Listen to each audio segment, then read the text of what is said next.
ॐ तव कथामृतं तप्तजीवनं कविभिरीडितं कल्मषापहं श्रवणमङ्गलं श्रीमदाततं भुवि गृह्णन्ति ये भूरिदा जनाः। श्री श्री रामकृष्ण कथामृत प्रसंग तृतीय खंड पृष्ठ 50। श्रीरामकृष्ण और बंकिमचंद्र। विद्वान पंडित बंकिमचंद्रंकर प्रसंग उत्थापन करी ठाकुरे डाक्तर को कहिले जे ठाकुरे तांको पचारिथिले मनुष्यर कर्तव्य कौन। बंकिमचंद्र हुए तो सेतेबेले रहस्य करी कहिथिले आहार निद्रा मैथुन, किंतु से जानि नथिले कहा पाखरे ए कथा कहउछंती।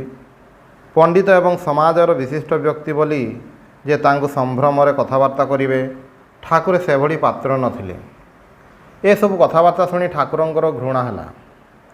से बंकिमचंद्र को तीव्र भर्त्सना कले। बंकिम विरक्त हेले नाही। बुझिले जे श्रीरामकृष्ण संगरे एपरि रहस्य करिबा अशोभनीय होइछि। सुतरां परे पुणी कहिले, महाशय थरे आम अंचल को जिबे। ठाकुर उत्तर देले, ताहा भगवानकर इच्छा। पांडित्य पंडित किंबा श्रोता काहाकु भी उद्धार करे नाही। पांडित्य अहंकार बढ़ाए, परिणाम रे बंधन आहुरी दृढ़ हुए। आमे माने स्मृति श्रुति न्याय मीमांसा जानू, किंतु भवसागर पार हेबार पाथेय संचय करुना, पहरिबा जानिनाहु। ठाकुरे कहउछंती तांकर कृपा हेले ज्ञानर कौन अभाव रहे। मु जहा कहे शेष हेला बेलकु माँ तांकर अक्षय ज्ञान भंडारु राशि ठेली दियंती। ठाकुरंकर यह ही वैशिष्ट्य जे से निजकु यंत्र बोली भावुथिले, अन्य दिगरे पंडित माने निजकु वक्ता बोली भावंती। ठाकुरे जानिथिले एसबु मांकर कथा, तांको कृपारे मूर्ख विद्वान हुए। ए प्रसंगरे बगलामुखी स्तोत्रर सुंदर श्लोकटे उल्लेखयोग्य। बादी मुकति रंकति क्षितिपति वैश्वानरः शीतति, क्रोधी शांतति दुर्जनः सुजनति, क्षिप्रानुगः खंजति, गर्वी खर्वति सर्वविच जड़ति, तन्मंत्रणा यंत्रितः, श्रीणीत बगलामुखी प्रतिदिन कल्याणी तुभ्यं नमः।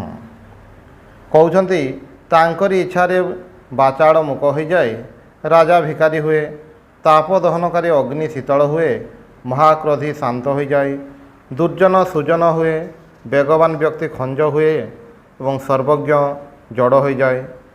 गीतार कहुछि, ईश्वरः सर्वभूतानां हृदयसर्जुन तिष्ठति, भ्रामयन् सर्वभूतानि यंत्रारूढ़ानि मायया। भगवान समस्त हृदय अवस्थान करुछंती एवं यंत्रारूढ़ भली यांत्रिक कंढई परी तांकर मायार प्रभाव रे समस्त प्राणी को नचाउछंती। माया द्वारा नियंत्रित होई समस्ते चलीछंती, किंतु मने करुछंती जे निजे करुछि। ए प्रश्न मनुष्य को खूब विव्रत करे। आमे स्वतंत्र ना नाही। ठाकुरे कहउछंती तांकर इच्छा व्यतीत गछर पत्र भी हले नाही। उपनिषद रे मध्य अछि, एतस्य वा अक्षरस्य प्रशासने गार्गी सूर्या चंद्रमसौ विधृतौ तिष्ठतः। बृहदारण्यक उपनिषद। हे गार्गी, ए अक्षर पुरुषर शासनाधीन होई सूर्य चंद्र द्युलोक और भूलोक विधृत होई निज निज स्थान रे अवस्थित होइछंती। एही भाव रे विश्वर समस्त प्राणी जड़ चेतन तांकर नियंत्रणाधीन। एठारे प्रश्न उठे, जदि तांको द्वारा आमे नियंत्रित हो, निजर स्वातंत्र न थाए, ताहेले भल मंद कर्मर फल कौन आम मानंकु भोग करिवाकु हेबो। गोटे तलुआर नहीं कहीं जीव हत्या कले तलुआर कौन हेबो। जे तलुआर व्यवहार करिवे तांकर ही भल मंद फल हेबो। यंत्रर कौनसी दश गुण नाही। जे यंत्र को चलाउछंती सही यंत्री समस्तंग अंतर भितरु सेमानंग संगरे अभिन्न भाव रे दृष्ट होउछंती एवं जी शुभाशुभ फल भोग करुछंती से भी तांको छड़ा आउ केही नुहे। ठाकुरे जेपरि कंकीर दृष्टांत देइछंती, सेही राम ही सर्वत्र विराजित। ठाकुरंग गपरे सेही साधु जेपरि कहिथिले, जी मते मारिथिले से ही क्षीर पियाउछंती। भल मंद सबु किछि से ही करुछंती, किंतु आम मानंगर अहंकार जोगु आमे भोग करू। एही मु बुद्धि मु कर्म करुछि, मु फल भोग करुछि, ଏହା ହେଉଛି ଭ୍ରାନ୍ତ ଜ୍ଞାନ। ସେ ହିଁ ସବୁ କରୁଛନ୍ତି, ସେ ହିଁ ଫଳ ଭୋଗ କରୁଛନ୍ତି। ଏହା ହେଉଛି ପ୍ରକୃତ ଜ୍ଞାନ। ବ୍ରାହ୍ମଣର ଗୋହତ୍ୟା ଗଳ୍ପ ପରି ଆମେମାନେ ଭଲ କାମ କଲେ କହୁ ମୁଁ କରୁଛି, କିନ୍ତୁ ମନ୍ଦ କାମ କଲେ ନିଜ ଦୋଷ ଛଡ଼ାଇବା ପାଇଁ କହୁ ସେ କରାଉଛନ୍ତି। କଷ୍ଟ ଭୋଗ ସମୟରେ କହୁ ସେ କାହିଁକି କଷ୍ଟ ଦେଉଛନ୍ତି, କିନ୍ତୁ ସୁଖ ଭୋଗ ସମୟରେ କହୁନା ଯେ ସେ କାହିଁକି ସୁଖ ଦେଉଛନ୍ତି। ସେତେବେଳେ ଭୁଲିଯାଉ ଏହା ହେଉଛି ଆମମାନଙ୍କ ମନର ଦ୍ୱିମୁଖୀ ଭାବ, ଭାବର ଘରେ ଚୋରି। ଆମମାନଙ୍କର ଅନ୍ତରରେ ସେ ଓ ବାହାରେ ମଧ୍ୟ ସେ ବିଦ୍ୟମାନ ରହିଛନ୍ତି। ଯୋ କୁଛ ହେ ସୋ ତୁହି ହେ। ସବୁ ଘଟରେ ରହି ସେ ହିଁ ଭୋଗ କରୁଛନ୍ତି।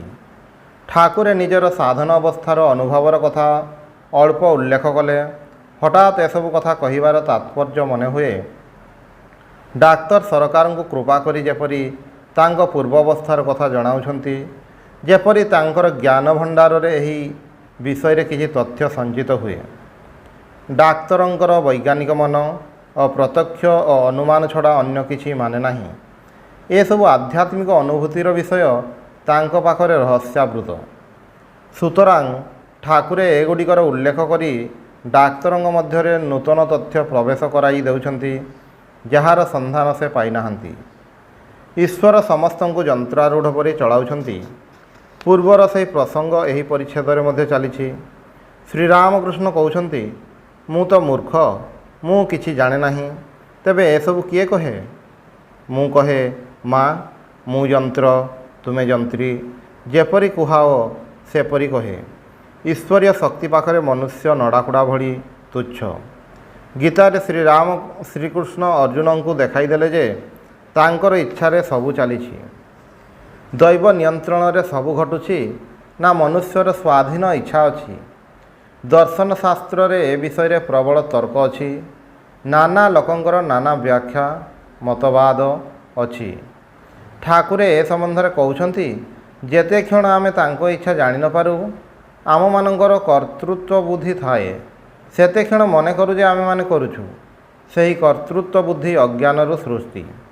ସୀମିତ ଦୃଷ୍ଟି ଦ୍ୱାରା ଦେଖୁଛି, ଦେହ ଇନ୍ଦ୍ରିୟ ଆଦି ଦ୍ୱାରା କର୍ମ ଅନୁଷ୍ଠିତ ହେଉଛି। ସେଥିରେ ମୁଁ ଅଭିମାନ କରି କହେ ମୋର କର୍ମ। କିନ୍ତୁ ଅନ୍ୟପକ୍ଷରେ ଯିଏ ଜଡ଼ ଚେତନ ସର୍ବତ୍ର ଈଶ୍ୱରଙ୍କୁ ଅନୁସ୍ୟୁତ ପରିବ୍ୟାପ୍ତ ରୂପରେ ଦେଖୁଛନ୍ତି, ତାଙ୍କ ଦୃଷ୍ଟିରେ ଈଶ୍ୱରଙ୍କ ଇଚ୍ଛାରେ ସବୁ ଘଟୁଛି। କେବଳ ତା ନୁହେଁ, ଯାହାଙ୍କ ମାଧ୍ୟମରେ ସବୁ ଘଟଣା ଘଟୁଛି ସେମାନେ ମଧ୍ୟ ତାଙ୍କ ଛଡ଼ା ଆଉ ଅନ୍ୟ କେହି ନୁହନ୍ତି। ଅଜ୍ଞାନ ଆଚ୍ଛନ୍ନ ମୋହଗ୍ରସ୍ତ ମନୁଷ୍ୟ ଅନ୍ତରାଳବର୍ତ୍ତୀ ନିୟନ୍ତାକୁ ଦେଖିବାକୁ ନ ପାଇ ମନେକରେ ମୁଁ ମୋର। ଜ୍ଞାନୀଙ୍କ ଦୃଷ୍ଟିରେ ଦେଖିଲେ ଦେଖାଯିବ ସେ ହିଁ କର୍ତ୍ତା, ସେ ହିଁ ଭକ୍ତା। ନାନ୍ୟ ଅତସ୍ତି ବିଜ୍ଞାତା। ବୃହଦାରଣ୍ୟକ ଉପନିଷଦ। ତାଙ୍କ ଛଡ଼ା ଆଉ କେହି ଶ୍ରୋତା, ଦ୍ରଷ୍ଟା, ମନ୍ତା, ବିଜ୍ଞାତା ନାହିଁ। ଜଗତ ବ୍ୟାପାରର ବୋଧ ଥିଲେ ଜ୍ଞାନୀ ଦେଖିବେ ଗୋଟିଏ ସୁନ୍ଦର ଅଭିନୟ ଚାଲିଛି, ଯାହାର ସମସ୍ତ ଭୂମିକାରେ ଏକୁଟିଆ ପରମାତ୍ମା ହିଁ ଅଭିନୟ କରୁଛନ୍ତି। ସାପ ହୋଇ କାମୁଡ଼ୁଛନ୍ତି, ଗୁଣିଆ ହୋଇ ଝାଡ଼ୁଛନ୍ତି। ଭଲ ମନ୍ଦ, ଶତ୍ରୁ ମିତ୍ର, ଦୁଷ୍ଟ ଶିଷ୍ଟ ସମସ୍ତଙ୍କ ଭିତରେ ସେ ହିଁ ରହିଛନ୍ତି। ସେ ହିଁ ସବୁ। ଏହି ବୋଧଟି ଆସିଲେ ମନୁଷ୍ୟର କର୍ତ୍ତୃତ୍ୱ ବୋଧ ଚାଲିଯାଏ।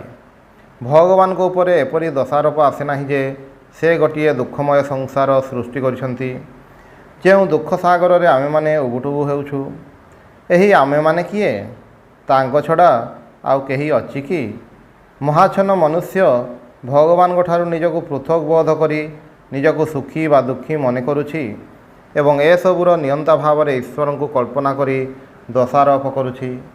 କଣ୍ଢେଇ ନାଚର କଣ୍ଢେଇ ଯଦି ନିଜ ସମ୍ବନ୍ଧରେ ଅବହିତ ହୋଇପାରୁଥାନ୍ତା ଯେ ସେ ନିଜେ ହିଁ ନାଚୁଛି, ତାହେଲେ ସେ ମନେ କରୁଥାନ୍ତା ମୁଁ କେତେ ସୁନ୍ଦର ନାଚୁଛି, ସେଥିପାଇଁ ଲୋକେ ବାଃ ବାଃ ଦେଉଛନ୍ତି। ତା ପଶ୍ଚାତରେ ଯେ ଜଣେ ଦୌଡ଼ି ଧରି ନଚାଉଛି, ସେତେବେଳେ ସେହି ଅନୁଭବ ନଥିବାରୁ ନିଜକୁ କର୍ତ୍ତା ଭାଇ ପ୍ରଶଂସାର ଯୋଗ୍ୟ ବୋଲି ମନେ କରୁଛି। ହୁଏତ ତାଙ୍କ ଇଚ୍ଛା ନହେଲେ ନିଜର ସ୍ୱତନ୍ତ୍ରତା। ଏଥିରୁ କୌଣସି ଗୋଟିଏ କାମ କରିବାକୁ ହୁଏ। ଯେତେ କ୍ଷଣ ସାଧନ ଭଜନ କରୁଛି, ମୋର ଇଚ୍ଛା ଅଛି ବୋଲି କରୁଛି। ମୁଁ କର୍ତ୍ତା ଏ ବୋଧ ଯାହାର ଅଛି, ତାହାକୁ କହିବା ଚଳିବ ଯେ ସାଧନା କର। ଏହି ଅଧିକାର ବିଚାର ମୀମାଂସା ମତରେ ଗୋଟିଏ ସୂକ୍ଷ୍ମ ବିଚାର। ଶାସ୍ତ୍ର ଯେତେବେଳେ କହୁଛନ୍ତି ସାଧନା କର, ବୁଝିବାକୁ ହେବ ଯେ ତାହାର କରିବାର ସାମର୍ଥ୍ୟ ବା ଅଧିକାର ଅଛି। ଯଦି କର୍ତ୍ତୃତ୍ୱ ଥାଏ ତାହେଲେ ସବୁ ଈଶ୍ୱରଙ୍କ ଇଚ୍ଛାରେ ହେଉଛି କହିବାର ସାର୍ଥକତା ନଥାଏ। ବିଚାର ଦ୍ୱାରା ଏହି ସିଦ୍ଧାନ୍ତ ହୋଇଛି ଯେ ମୁଁ କର୍ତ୍ତା। ଏହି ବୁଦ୍ଧି ଥିବା ପର୍ଯ୍ୟନ୍ତ ଶାସ୍ତ୍ରର ନିର୍ଦ୍ଦେଶ ଆମମାନଙ୍କ ପ୍ରତି ପ୍ରଯୋଜ୍ୟ ହେବ। ମୁତ୍ୱ ବୁଦ୍ଧି ଯାହାର ନାହିଁ, ଶାସ୍ତ୍ର ତାଙ୍କୁ କହିବେ ନାହିଁ ଯେ ତୁମେ କର। ମୁଁ ଅକର୍ତ୍ତା ବୋଧ ଆସିଲେ ସେହି ବ୍ୟକ୍ତି ଶାସ୍ତ୍ରର ଅଧିକାର ଭିତରେ ଆସନ୍ତି ନାହିଁ। ସେ ଶାସ୍ତ୍ର ଅତିକ୍ରମ କରି ଚାଲିଯାଇଛନ୍ତି। ନିସ୍ତ୍ରିଗୁଣ୍ୟେ ପଥି ବିଚରତାଂ କ ବିଧି କ ନିଷେଧ। ତିନି ଗୁଣର ଅତୀତ ଯେଉଁ ପଥ ବା ସତ୍ତା, ସେହି ପଥରେ ଯେଉଁମାନେ ବିଚରଣ କରନ୍ତି ସେମାନଙ୍କ ପାଇଁ ବିଧି କ'ଣ ଏବଂ ନିଷେଧ ବା କ'ଣ?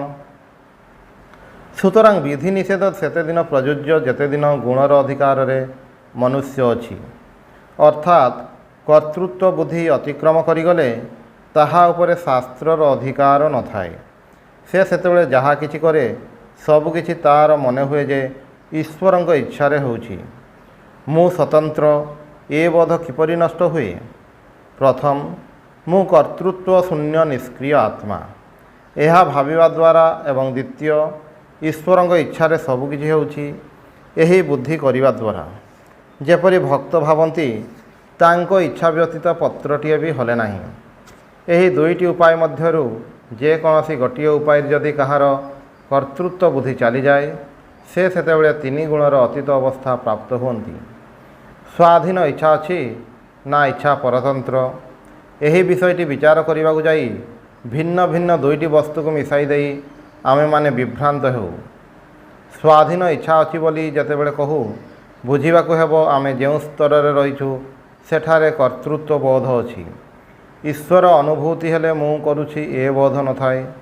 କେବେ ବି ମନେ ହେବ ନାହିଁ ଯେ ମୁଁ କରୁଛି, ମୁଁ ଯନ୍ତ୍ର, ସେ ଯନ୍ତ୍ରୀ। ଠାକୁରଙ୍କର ଏହି ଛୋଟ କଥାଟି ଗଭୀର ଭାବରେ ଅନୁଧ୍ୟାନ କରିବାର ବସ୍ତୁ। ଏହି ବୋଧ ସାଧାରଣ ଲୋକଙ୍କର ହେବା ଅସମ୍ଭବ। ଯେତେବେଳେ ସର୍ବତ୍ର ତାଙ୍କର ଅନୁଭବ ହୁଏ, ସମସ୍ତ କର୍ମର କର୍ତ୍ତା ରୂପରେ ତାଙ୍କୁ ଦେଖାଯାଏ, ସେତେବେଳେ ନିଜର ମୁଁକୁ ଖୋଜି ମିଳେ ନାହିଁ। ମୁଁ ବୋଲି ଯାହାକୁ ମନେ କରିଥିଲି ସେତେବେଳେ ଦେଖାଯାଏ ସେଠାରେ ସେ ହିଁ ଅଛନ୍ତି, ମୁଁ ନାହିଁ। ଏହି ଅବସ୍ଥା ଅନୁଭବ ସାପେକ୍ଷ। ଯୁକ୍ତି ଦ୍ୱାରା ଆଜି ପର୍ଯ୍ୟନ୍ତ ପ୍ରମାଣିତ ହୋଇପାରି ନାହିଁ ଯେ ମନୁଷ୍ୟ ସ୍ୱାଧୀନ ଇଚ୍ଛା ଦ୍ୱାରା ପ୍ରେରିତ ହୋଇ ଚଳେ ନା ତାହାର କର୍ତ୍ତୃତ୍ୱ ଦ୍ୱାରା ନିୟନ୍ତ୍ରିତ ହୋଇ ଚଳେ। କାରଣ ଯାହାର ପ୍ରତ୍ୟକ୍ଷ ଅନୁଭବ ହେଉଛି ଯେ ସେ ସ୍ୱାଧୀନ, ତାହାର ଅନୁଭବକୁ ଯୁକ୍ତି ଦ୍ୱାରା ଅନୁମାନ ଦ୍ୱାରା ବାଧିତ କରାଯାଏ ନାହିଁ। ପୁଣି ଯିଏ ଦେଖୁଛନ୍ତି ଯେ ଈଶ୍ୱରଙ୍କ ଇଚ୍ଛାରେ ସବୁ ଘଟୁଛି, ତାଙ୍କର ଏହି ପ୍ରତ୍ୟକ୍ଷ ଅନୁଭୂତିରୁ କେହି ତାଙ୍କୁ ବିଚଳିତ କରିପାରନ୍ତି ନାହିଁ। ମନ ଓ ବୁଦ୍ଧି ଶୁଦ୍ଧ ହୋଇ ଆତ୍ମାର ଅନୁଭୂତି ନ ହେବା ପର୍ଯ୍ୟନ୍ତ ଏହି ସତ୍ୟ ଉପଲବ୍ଧି ହେବ ନାହିଁ। ସୁତରାଂ ତର୍କ ହେବା ସ୍ୱାଭାବିକ। ଡାକ୍ତର ସରକାର କହୁଛନ୍ତି ଆମେ ଯାହା କିଛି କରୁ କର୍ତ୍ତବ୍ୟ ବୋଲି କରୁ, ଆନନ୍ଦ ପାଇଁ ନୁହେଁ। ତା ଭିତରେ ଆନନ୍ଦ ଅଛି ବୋଲି ନୁହେଁ। ଡାକ୍ତର କହିବାକୁ ଚାହୁଁଛନ୍ତି ଯେ ଆନନ୍ଦକୁ ଲକ୍ଷ୍ୟ କରି କାମରେ ପ୍ରବୃତ୍ତ ହେଉନାହୁଁ। ହେଡନିଷ୍ଟ ବା ସୁଖବାଦୀ ଦାର୍ଶନିକ କହନ୍ତି ଯେ ଆମମାନଙ୍କୁ ଆନନ୍ଦ କର୍ତ୍ତବ୍ୟର ପ୍ରେରଣା ଯୋଗାଏ। ସୁଖ ବା ଆନନ୍ଦକୁ ସେମାନେ କର୍ମର ପ୍ରେରକ ବୋଲି ମନେ କରନ୍ତି।